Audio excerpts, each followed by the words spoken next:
Alright everyone, today we're looking at some Seimens gear and I want to show you some interlock differences. So some might say that you got to look up the intended operation of this gear, the design operation.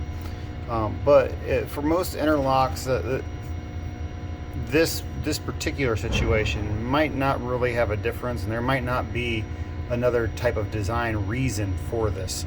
But what I want to show you is, if you're looking at this guy, this arm goes in here and operates a limit switch that locks out the breaker from electrical or mechanical operation, okay?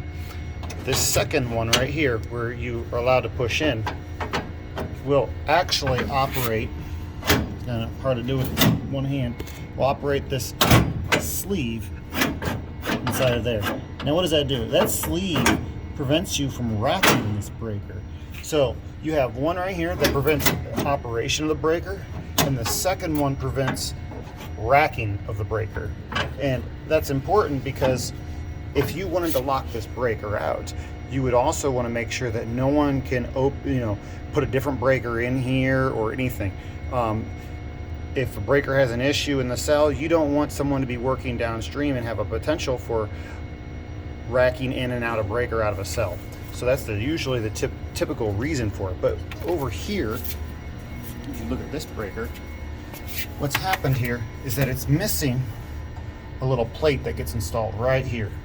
And that plate, and I'll go back to the other one in a second so you can see the difference. That plate actually interacts with this lockout pin that comes out the side right here.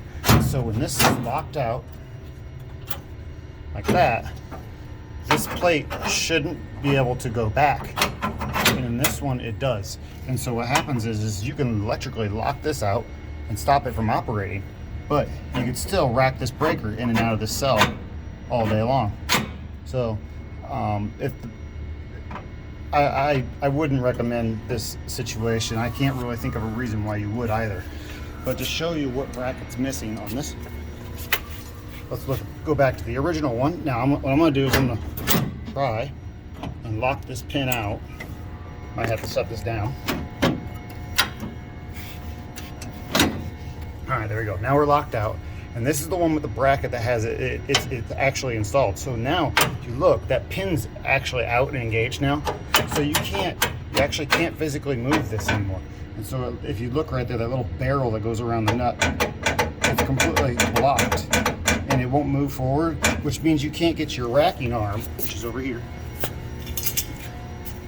Can't get your handle installed all the way on this, and so it won't fully engage. And so you can spin this all day long and it won't retract that breaker from the cell.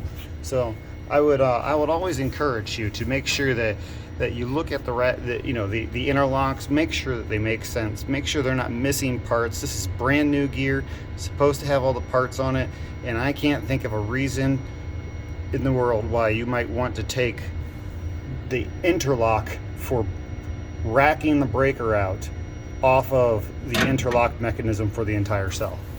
But if you guys can, shoot a little note in the comments and let me know what you think. Thank you. Be safe all.